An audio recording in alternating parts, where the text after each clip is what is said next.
नमस्कार। आज हम बात करने वाले हैं फंडामेंटल्स ऑफ एग्रोनॉमी से रिलेटेड आपका topic soil water and its types को लेकर। तो सबसे पहले हम जानेंगे कि आपका जो मृदा जल है, जो आपका सॉइल वाटर है, वह क्या होता है। तो सॉइल वाटर को अगर हम बात करें सॉइल वाटर की, तो soil water is the water present in the soil and it plays a vital role in plant growth, soil fertility and ecosystem balance। तो अगर हम सॉइल वाटर की बात करें तो जो आपका सॉइल वाटर होता है, जो आपका मृदा जल होता है, यह मिट्टी में मौजूद वह पानी है जो पौधों की वृद्धि, जो आपकी प्लांट की ग्रोथ होती है, प्लांट की ग्रोथ में बहुत अहम भूमिका अदा करता है। पौधों की वृद्धि, मिट्टी की उर्वरता, मतलब जो आपकी सॉइल का फर्टिलिटी स्टेटस है उसको इम्प्रूव करने में या उसको मेंटेन करने में, या हमारा जो मृदा जल है वो बहुत ही अहम भूमिका अदा करता है। और जो आपका इकोसिस्टम बैलेंस है, मतलब जो आपकी पारिस्थितिकी तंत्र का जो संतुलन है में एक बहुत ही महत्वपूर्ण भूमिका अदा करने का काम करता है। कौन? हमारा सॉइल वाटर। तो अगर सीधा सीधा बोला जाए, जो आपके सॉइल वाटर की जो इंपॉर्टेंस है वो आपकी किस में है? आपका प्लांट की ग्रोथ में है, आपकी सॉइल की फर्टिलिटी में है, और जो आपका इकोसिस्टम है, इकोसिस्टम बैलेंस करने में भी कहीं ना कहीं हमारा जो मृदा जल होता है, जो सॉइल वाटर होता है, वो एक बहुत ही ज़्यादा अहम भूमिका अदा करता है। Next, based on availability to plants and how strongly it is held in the soil, soil water is classified into different types। मतलब पौधों के लिए उपलब्धता, मतलब based on availability to plants, मतलब पौधों के लिए उपलब्धता, और मिट्टी में इसकी मजबूती के आधार पर मृदा जल को हम विभिन्न प्रकारों में वर्गीकृत करते हैं। तो इसको डिफरेंट प्रकार में, डिफरेंट टाइप्स में वर्गीकृत करते हैं। तो टाइप्स ऑफ सॉइल वाटर, मतलब मृदा जल के प्रकार। मृदा जल के प्रकार कितने होते हैं? तो सबसे पहला जो प्रकार है मृदा जल का, वह आपका क्या है? ग्रेविटेशनल वाटर, मतलब जो आपका गुरुत्वाकर्षण जल होता है, उसको हम लोग क्या बोलते हैं? Gravitational water. तो ग्रेविटेशनल वाटर को हम लोग कैसे परिभाषित करेंगे? तो gravitational water, water that drains freely through the large pores. Large pores का मतलब जो आपके मैक्रोपोर्स होते हैं, मैक्रोपोर्स मतलब जो आपके बड़े छिद्र होते हैं, large pores of the soil due to gravity, मतलब ग्रेविटी के थ्रू, मतलब वह जल जो मृदा के बड़े छिद्रों, जो आपके मैक्रोपोर्स होते हैं, मैक्रोपोर्स में पाया जाता है। मतलब आपका ऐसा वाटर जो मृदा के बड़े छिद्रों या मैक्रोपोर्स में पाया जाता है, और गुरुत्वाकर्षण बल, जो आपका ग्रेविटेशनल फोर्स होता है, उसके थ्रू यह आपकी सॉइल में नीचे जाने का काम करता है। अगर हम इसके कैरेक्टरिस्टिक्स की बात करें, इसकी विशेषताओं की बात करें, तो जो सबसे पहले इसकी विशेषता है, found immediately after heavy rainfall और इरिगेशन। मतलब यह जो आपका ग्रेविटेशनल वाटर है, आपकी अगर वर्षा, मतलब तेज वर्षा होती है, हैवी रेन होती है, तेज वर्षा होती है, या आप सिंचाई करते हैं, उसके तुरंत बाद ये कहीं ना कहीं आपका कंडीशन पाई जाती है, ग्रेविटेशनल वाटर पाया जाता है। नेक्स्ट आपका है drains quickly to the water table, मतलब जो आपका ग्रेविटेशनल वाटर है, यह तेजी से नीचे रिसकर हमारा जो ग्राउंड वाटर है उसमें मिलने का काम करता है। तो यह जो आपका है drains quickly to the water table, मतलब जो आपका भूजल है, जो आपका ग्राउंड वाटर है, उसमें यह तेजी से रिसकर मिलने का काम करता है। इसके बाद आपका नेक्स्ट आता है not available to plants because it moves out too fast, मतलब यह प्लांट को अवेलेबल नहीं होता है क्योंकि यह तेजी से जाकर भूजल में या आपके ग्राउंड वाटर में मिलने का काम करता है। नेक्स्ट, अगर इसके हम इंपॉर्टेंस की बात करें, तो इंपॉर्टेंस इसकी क्या है, इसके महत्व क्या है? तो जो आपका ग्रेविटेशनल वाटर है, जो इसका सबसे पहला इंपॉर्टेंस है, वो क्या है? आपका हेल्प्स रिचार्ज ग्राउंड वाटर। तो जो आपका ग्राउंड वाटर है, जो आपका भूजल है, उसको रिचार्ज करने में ये बहुत ही ज़्यादा हेल्पफुल है। मतलब ये कहीं ना कहीं जाके आपके ग्राउंड वाटर में कंजर्व हो जाता है, और जो हमारे फार्मर्स हैं उनके लिए फिर सिंचाई के लिए अच्छे से अवेलेबल होता है, जब आपका रेन नहीं हो रही होती है या बारिश नहीं हो रही होती है। तो इसका जो नेक्स्ट इंपॉर्टेंस है, can cause water logging if drainage is poor. मतलब अगर आपका ग्रेविटेशनल जो वाटर है अगर उसका ड्रेनेज अच्छा नहीं है तो कहीं ना कहीं आपकी फील्ड में ये क्या करता है, वाटर लॉग्ड कंडीशन क्रिएट करने का काम करता है। तो आपका कहीं ना कहीं ड्रेनेज सिस्टम बहुत ही अच्छा होना चाहिए ग्रेविटेशनल वाटर के लिए। नेक्स्ट आपका है टाइप्स ऑफ वाटर में, सॉइल वाटर में आपका कैपिलरी वाटर, मतलब जो आपका केशिकीय जल है। केशिकीय जल का मतलब इसको हम लोग कभी कभी केशिका जल भी बोलते हैं। तो इसको अगर हम लोग डिफाइन करें, परिभाषित करें, तो जो सबसे पहला जो मतलब इसका जो डेफिनेशन है वो क्या है, water held in small pores, मतलब जो आपके माइक्रो पोर्स होते हैं। माइक्रो पोर्स का मतलब जो आपके छोटे छिद्र होते हैं उसमें ये आपका केशिकीय जल पाया जाता है। सॉइल के जो आपके माइक्रो पोर्स होते हैं उसमें ये आपका केशिका जल या कैपिलरी वाटर पाया जाता है। Just above the gravitational water, मतलब वह जल जो मृदा के छोटे छिद्रों माइक्रोपोर्स में पाया जाता है और गुरुत्वाकर्षण बल से नीचे नहीं गिरता है। इसके बाद अगर हम लोग इसके कैरेक्टरिस्टिक्स की बात करें, इसकी क्या क्या विशेषताएं होती हैं, इसकी विशेषताओं की बात करें, तो जो पहली इसकी विशेषता है वो क्या है, held against gravity but not too tightly, मतलब यह जो जल होता है आपका गुरुत्वाकर्षण के विरुद्ध पाया जाता है, रखा हुआ होता है, मतलब पाया जाता है आपकी सॉइल में, लेकिन बहुत अधिक ये कसकर आपका कहीं ना कहीं टाइटली बाइंड नहीं होता है या टाइटली बाउंड नहीं होता है।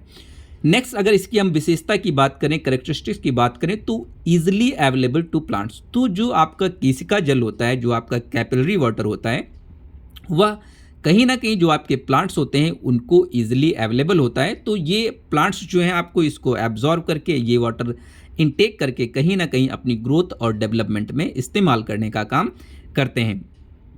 इसके बाद अगर हम नेक्स्ट कैरेक्टरिस्टिक्स की बात करें, नेक्स्ट जो आपकी विशेषता है मतलब कैपिलरी वाटर की, तो the main source of water for crop growth, मतलब जो आपका कैपिलरी वाटर है यह आपका मेन सोर्स है आपकी जो क्रॉप होती है उसकी ग्रोथ के लिए और उसकी डेवलपमेंट के लिए, मतलब फसल वृद्धि के लिए यह एक प्रमुख सोर्स है आपका प्लांट के लिए।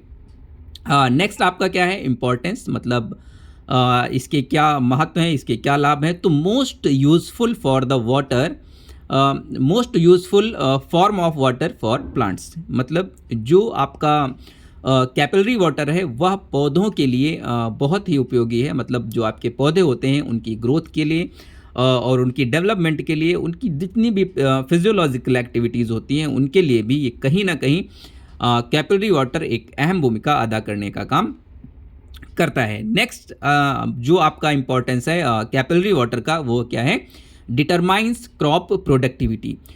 तो अगर सबसे ज़्यादा, जैसा हमने कहा कि जो कैपिलरी वाटर है प्लांट सबसे ज़्यादा इसको एब्जॉर्ब करता है और अपनी एक्टिविटीज़ में इस्तेमाल करता है, तो अच्छे से अगर ये इस वाटर का इस्तेमाल करेगा तो कहीं ना कहीं प्रोडक्टिविटी, आपकी क्रॉप की प्रोडक्टिविटी अच्छी होगी। इसके बाद आपका जो नेक्स्ट वाटर है वो आपका क्या है, हाइग्रोस्कोपिक वाटर।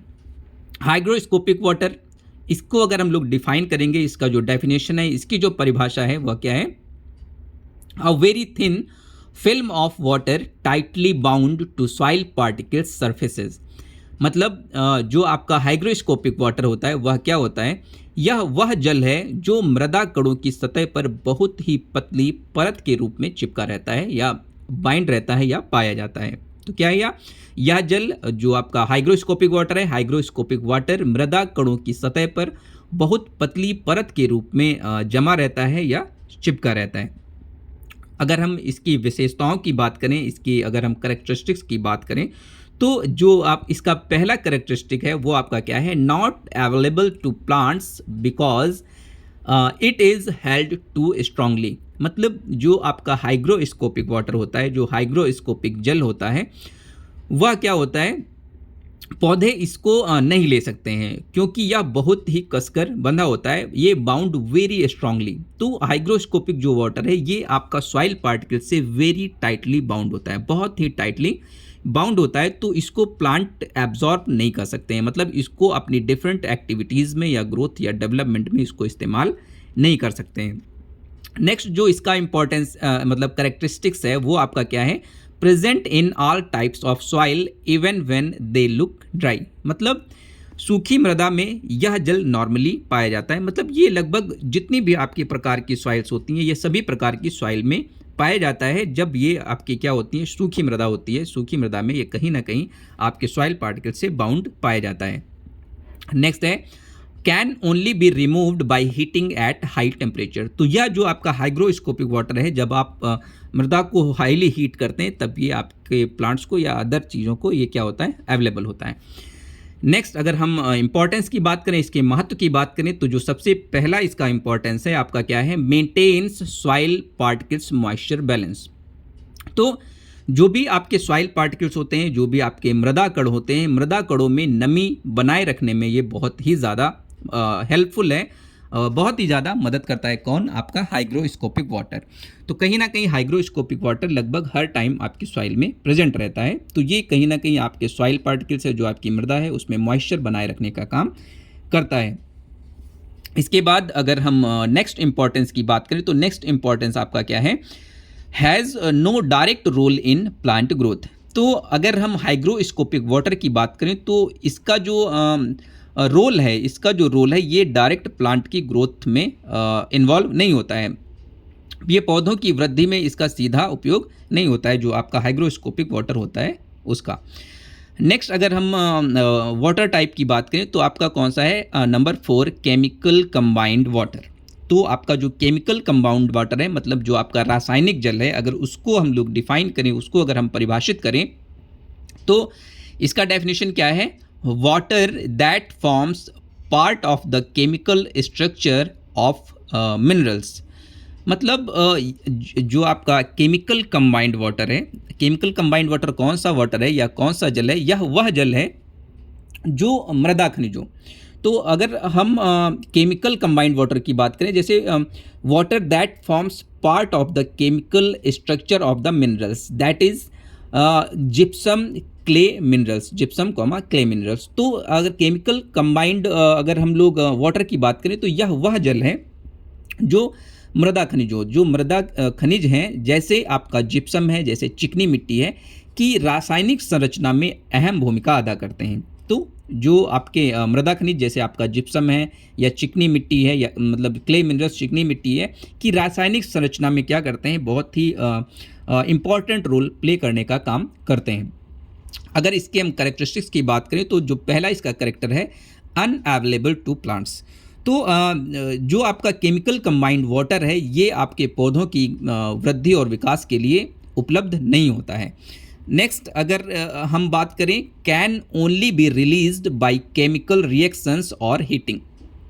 मतलब जो आपका केमिकल कंबाइंड जो वाटर है वो आपका क्या है, यह केवल रासायनिक क्रिया, मतलब जो आपकी केमिकल रिएक्शंस होती हैं, जो आपकी रासायनिक क्रियाएं होती हैं, या हीटिंग, या आप इसको जब हीट करते हैं या जब आप इसको ताप देते हैं या आप जब इसको गर्म करते हैं, तभी ये वाटर आपका रिलीज होता है और डिफरेंट केमिकल एक्टिविटीज़ में ये क्या होता है, इन्वॉल्व होता है।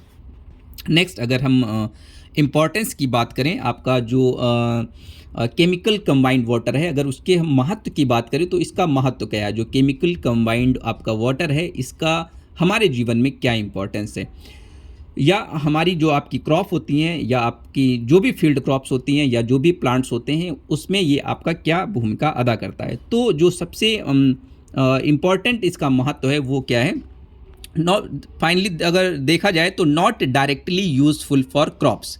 तो ये जो आपका क्रॉप होता है, क्रॉप की ग्रोथ या डेवलपमेंट में ये डायरेक्टली इन्वॉल्व नहीं होता है, but important in soil chemistry. लेकिन जो आपका रासायनिक प्रकृति होती है, जो आपका सॉइल होता है, जो उसमें डिफरेंट रिएक्शंस होती हैं, जो केमिकल रिएक्शंस होती हैं, उसमें ये कहीं ना कहीं आपका केमिकल कंबाइंड जो आपका है वाटर, ये एक बहुत ही ज़्यादा अहम भूमिका अदा करता है। इसके बाद अगर हम नेक्स्ट बात करें, नंबर 5 अवेलेबल वाटर, मतलब प्लांट अवेलेबल वाटर, मतलब जो प्लांट्स के लिए वाटर अवेलेबल होता है उसकी बात हम करेंगे। तो जो प्लांट के लिए अवेलेबल वाटर है वो इसको हम लोग डिफाइन करेंगे, the portion of water available to plants lying between field capacity and permanent wilting point. मतलब जो आपका अवेलेबल वाटर है, अगर उसको हम लोग डिफाइन करें तो द पोर्शन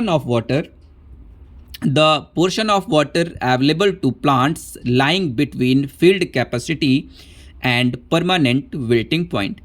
मतलब अगर अवेलेबल वाटर की अगर हम बात करें, उपलब्ध जल की बात करें, तो मृदा में उपस्थित जल जो पौधों के उपयोग हेतु उपलब्ध रहता है। तो जो आपका अवेलेबल वाटर है ये मोस्टली जो आपके प्लांट्स होते हैं उनकी ग्रोथ के लिए ये क्या रहता है, हमेशा प्रेजेंट रहता है। तो यह फील्ड कैपेसिटी और परमानेंट विल्टिंग पॉइंट के बीच का जल होता है, इसीलिए हम लोग इसको क्या बोलते हैं, अवेलेबल वाटर बोलते हैं। तो available water is equal to अगर हम बोलें फील्ड कैपेसिटी माइनस आपका परमानेंट विल्टिंग पॉइंट। तो अगर फील्ड कैपेसिटी से आप परमानेंट विल्टिंग पॉइंट को अगर आप घटा देते हैं तो कहीं ना कहीं आपका अवेलेबल वाटर आ जाता है। तो इसकी अगर हम विशेषताओं की बात करें, इसकी कैरेक्टरिस्टिक्स की बात करें, तो पहला आपका जो कैरेक्टरिस्टिक है इसका मोस्टली कैपिलरी वाटर, मतलब जो आपका अवेलेबल वाटर होता है वो ज़्यादातर आपका क्या होता है, केशिका जल या केशिकीय जल होता है।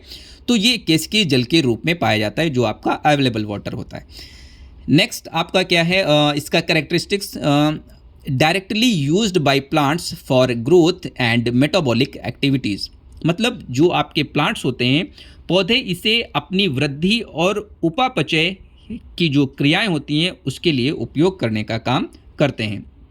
नेक्स्ट अगर हम अवेलेबल वाटर की बात करें, इसके इम्पोर्टेंस की बात करें, तो इसका जो पहला इम्पोर्टेंस है वो इसका क्या है, डिटरमाइंस क्रॉप यील्ड पोटेंशियल। मतलब क्रॉप यील्ड पोटेंशियल का मतलब ये है कि जो आपकी फसल की जो कहीं ना कहीं पैदावार होती है, जो उसकी उत्पादकता होती है, उसको निर्धारित करने का काम हमारा अवेलेबल वाटर या आपका कैपिलरी वाटर करता है। नेक्स्ट अगर इसका इंपॉर्टेंस की बात करें तो जो दूसरा इंपॉर्टेंस है, managed through irrigation and soil conservation, मतलब सिंचाई प्रबंधन और मृदा संरक्षण इसी पर आधारित है। किस पर आधारित है, वो आपका अवेलेबल वाटर और आपका कैपिलरी वाटर। तो दो इंपॉर्टेंस है, मतलब डिटरमाइंस क्रॉप यील्ड पोटेंशियल, और जो नेक्स्ट इसका इंपॉर्टेंस है अवेलेबल वाटर का, managed through irrigation and soil conservation activities. Next अगर इन शॉर्ट्स में अगर हम बात करें तो जो आपका ग्रेविटेशनल वाटर है वह आपका क्या है, ड्रेन्स क्विकली नॉट अवेलेबल, मतलब जो आपका ग्रेविटेशनल वाटर है वो तेज़ी से क्या होता है, ड्रेन आउट करके वो नीचे चला जाता है, तो हमारे वो ग्राउंड वाटर में मिल जाता है। और पौधों के लिए ये आपका जो ग्रेविटेशनल वाटर है ये अनअवेलेबल फॉर्म ऑफ वाटर है। नेक्स्ट अगर हम बात करें capillary water, main source for plants, मतलब जो आपका कैपिलरी वाटर है, जो आपका केशिकीय जल है, यह पौधों के लिए सबसे ज़्यादा उपयोगी जल है। उपयोगी जल मतलब इसको हम लोग कहीं ना कहीं अवेलेबल वाटर भी बोल सकते हैं, available water for plants. Next हम बात करते हैं हाइग्रोस्कोपिक वाटर की। तो हाइग्रोस्कोपिक जो वाटर है तो ये एक बहुत ही थिन लेयर के रूप में आपके सॉइल पार्टिकल्स के चारों तरफ बहुत ही टाइटली बाउंड होता है, और ये भी आपका कहीं ना कहीं अनअवेलेबल फॉर्म ऑफ वाटर है फॉर प्लांट्स के लिए। तो अनअवेलेबल टू टाइटली हेल्ड, मतलब ये अनअवेलेबल है आपके प्लांट्स के लिए, और ये जो सॉइल पार्टिकल्स होता है उस पर बहुत ही टाइटली बाउंड होता है, हेल्ड होता है, पाया जाता है। नेक्स्ट अगर बात करें हम केमिकली कंबाइंड वाटर, मतलब लॉक्ड इन मिनरल्स, तो जो आपका केमिकल कंबाइंड वाटर है ये आपके क्या होते हैं, जो आपकी सॉइल्स में जो डिफरेंट रिएक्शंस होती हैं उसमें ये क्या करता है, ये बहुत ही अच्छे से इन्वॉल्व होता है, और जो भी आपकी मिनरल एक्टिविटीज़ होती हैं, जो भी आपकी केमिकल रिएक्शंस होती हैं, उसमें आपका केमिकली कंबाइंड जो आपका वाटर है वो इन्वॉल्व होता है। इसके बाद अगर हम अवेलेबल वाटर की बात करें, उपलब्ध जल जिसको हम लोग बोलते हैं usable portion for plant growth, तो जो आपका अवेलेबल वाटर है ये मोस्टली आपके प्लांट्स इसको अच्छे से एब्जॉर्ब करते हैं और अपनी ग्रोथ और डेवलपमेंट में अच्छे से इस्तेमाल करने का काम करते हैं। Thank you so much, keep watching and subscribe to my YouTube channel. Thank you so much.